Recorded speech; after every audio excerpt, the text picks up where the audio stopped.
What's going on, guys? So again, I wanted to do this video as soon as possible, but again, just been enjoying solo leveling for the entire season, and I just want to give my thoughts on this season. I really want to give into it because not only did this show break the internet, I think it broke Crunchyroll.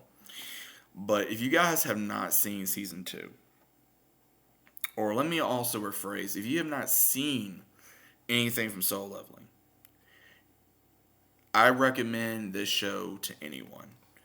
The only reason why I recommend this show is because not only from the animation, not only from the story, but the entirety of this thing leaves your mouth open going, "Oh my freaking god." And when the episode ends, you want to flip the table because you want more.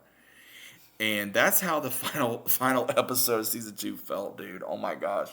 Because during this entire season, I'm just gonna say this, man. Jin-woo, he was a freaking goat, man. He literally brought it this season. He made almost every enemy, and him just looking at him like, dude, really?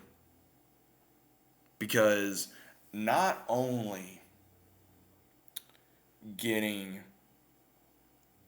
more than one of the shadows to join his army, from Taint to Iron to Husk to, Egress, already was there, and then, you know, reawakening himself to show to the world that again he is no longer an E rank, he has become an S rank, and everyone's like, oh my god, why is he so powerful? And again, no one understands, and it may take him a while to understand. Again, from the manga perspective, from what I have heard, but either way, then going into the simulation and being able to go through the levels and level up as much as he did just to be able to fight the main boss on the final level, to be able to get this elixir to bring his mother out of that sleep coma that she was in, for that eternal sleep. And seeing that, really, I would say, really does get you in the feels, because again, he did this for his mother. He did everything for his mother. He made sure she was going to come back alive because he was trying to take care of his sister. And then going through what he went through in that dungeon, and then becoming how powerful he is now. And then I'm gonna say this, guys. Probably there was almost every scene between not only the raid on the island, but also going up against all the orcs, and then raising them for Tusk, and then going up against all the Arctic bears and the ice elves and all that stuff. Dude, oh my gosh, the scenes just kept getting better. It just the action, the drama, the music, and the opening, especially by Lisa. Dude, Lisa, her vocals just get you in the opening. It gets you hyped. It gets you ready for this episode. And even when we see the King Ant slash Baru come in, and he just annihilates all these guys, and the next thing you know, here comes Jin-woo, and he just is like, okay, what's up? And he annihilates all these ants. He annihilates this so-called badass ant, and just makes them like, really, like, you think you're going to go up against me? Because he went up against one of the most toughest opponents he did in the system, and he survived. So it was like, okay, you really think you have what it takes to go up against me? It's like, no, you don't. So I think this season really just broke a lot of my expectations in a good way, to where I was like, okay, is this season gonna be better than season one? I will say definitely.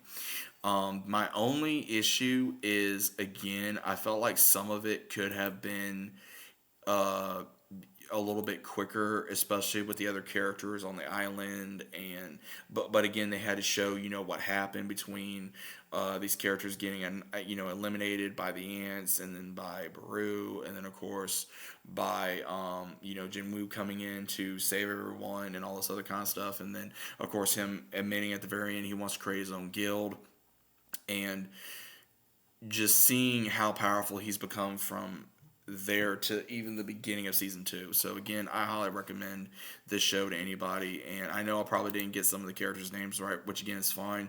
I've had to learn a lot more about this show as time has gone on. Where I'm like, okay, what's going to happen next, or playing Soul Leveling Arise on my phone and getting more into that, and then getting more into the lore, especially learning about the Monarchs, or who we saw at the very last episode of season two, because I had no idea who these guys were, and how powerful is Jin-woo's father, and he's extremely powerful, being able to knock out that other guy like it was nothing, and then being able to watch the Monarchs and kind of stay in the shadows. And from what I have learned from the manga, that he made a deal with ones in the dungeons to be like, hey, if you take out the Shadow Monarch, then you can be free. But now him learning that that is his son, is he gonna do that? So there's a lot of what if scenarios in the show that I think is going to be not only interesting from, again, whether you read the manga or not. I think it's going to be interesting to see, as well as also seeing it come to life in animation form. Now, again, I want to say this too. There has been rumors that I've been seeing that it's not going to come back till like 2028, 2026, or oh, it's going to be canceled after season three. Dude, I'm going to say this right now. From everything I've seen from Soul Leveling, I guarantee you this thing's probably going to come out next year.